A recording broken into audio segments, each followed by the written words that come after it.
Lubog na ang Metro Manila sa baha at ang marami pang mga probinsya ang karatig nito. Ang Bulacan, Pampanga, Bataan, Zambales, ang La Union at iba pang mga lugar, pati ang mga matataas na lugar kagaya ng Baguio ay nalulubog rin sa baha sa sunod-sunod at halos walang tigil na pag-ulan. Pero wala pa pong bagyo nito, ito po ay habagat lang. Maingay ang reklamo ng mga tao sa social media, sa news, tungkol dito sa nangyayari nito na baha. Pero ang nakakabinging katahimikan ng mga progresibong di umano, ang mga pulahan, ang mga pink, yung mga dilaw, ay isang bagay na dapat nating pag-isipan. Nasa na yung mga sumisigaw ng kulong na yan, mga kurakot. Ito si Atty. Mike Operario, pag-usapan natin yan. At dito nga sa sunod-sunod na pag-ulan na ito, ay ang daming lugar, even in Metro Manila, places na hindi naman dating ganoon binabaha at dati hindi na uli binabaha, ay ngayon ay lubog na naman uli sa baha. Paulit-ulit nating sinasabi noon na imbis na mag-focus, maggumasos ang pamahalaan ng napakaraming resources dito sa impeachment na ito, ang dapat nilang binibigyan ng solusyon at ang dapat na iniimbestigahan ay ang flood control fiasco. Pero ang mga pink, ang mga dilaw, yung mga tinatawag, yung mga sarili nilang progresibo, dito sila tuwang-tuwang nagko-concentrate. Pero ngayon, na umaalingaw-ngaw at kitang-kita natin ang katotohanan ng ating sinasabi.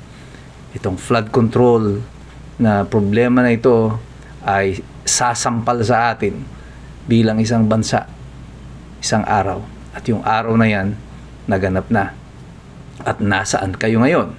Yung mga nagsasabing sila ay mga progresibo.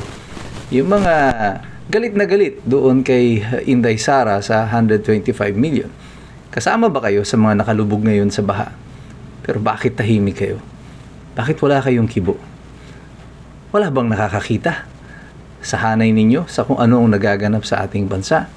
O mas pinipili ninyong manahimik kasi ayaw ninyong hanggang ngayon maapektuhan si BBM.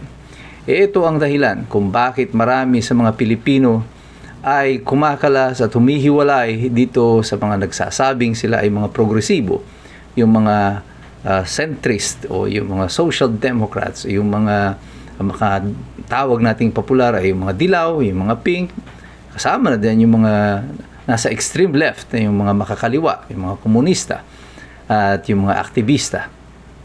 Wala silang kibo ngayon tungkol dito sa nangyayari sa buong Pilipinas.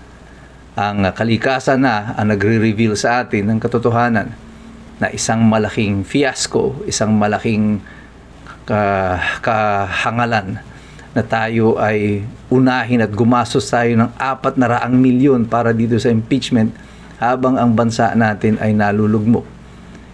Marami ang tumatawag na tigilan na itong impeachment nito kasi sayang ang pera. Pero hindi nila ititigil yan. Kaya ang ginawa ng kalikasan, siya na nagpatigil. Isang linggo, walang pagdinig ngayon sa Senado dito sa impeachment dahil nga dito sa pagbaha. Dito pinakikita sa atin ng kalikasan na mismo kung gaano kalayo ang prioridad ng pamahalaan sa kung ano talaga ang dapat nating tunay na sinasagutan.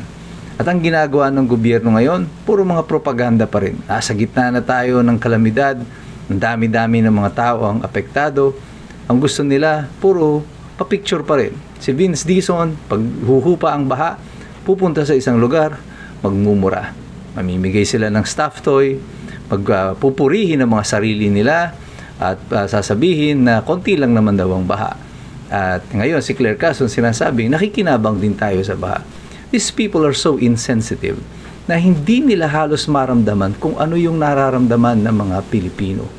Alam nyo ba kung gaano kahirap pumasok sa trabaho ng ganito? Alam nyo ba kung gaano kahirap umuwi?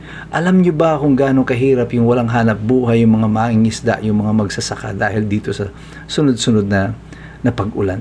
Naisip nyo pa ba sila?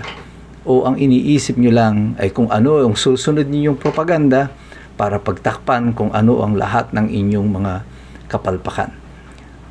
Maraming mga tao ang didistansya sa mga progresibo kasi ang alam nila, kaya kayo tahimik kasi kayo ay mga kasabwat. Ayaw ninyong kantiin ngayon ang administrasyon, ang pamahalaan, kasi ayaw ninyong mawala sa lugar ng biyaya. At kung may mga nakikinabang dito, hindi ang taong bayan, kundi kayo-kayo lang na mga malapit dyan sa pinggalan, yung malapit sa kusina. Kayo ang mga tunay na nananaba. Kaya kung ano ang kasalanan nitong administrasyon na to, kung ikaw man ay aktibong sumusuporta sa pamahalaan o sa administrasyon na ito, o di kaya ay patuloy kang nananahimik sa kanilang mga ginagawang mga kabulastugan, ikaw ay titignan ng mamamayan bilang mga kasabwat dito sa ginagawang pagnanakaw sa taong bayan. Pero kaming lahat, ang mga iskumbro, hindi nyo na kami maloloko dito. Magaling na kami. Pero patuloy pa rin kaming makikilaho.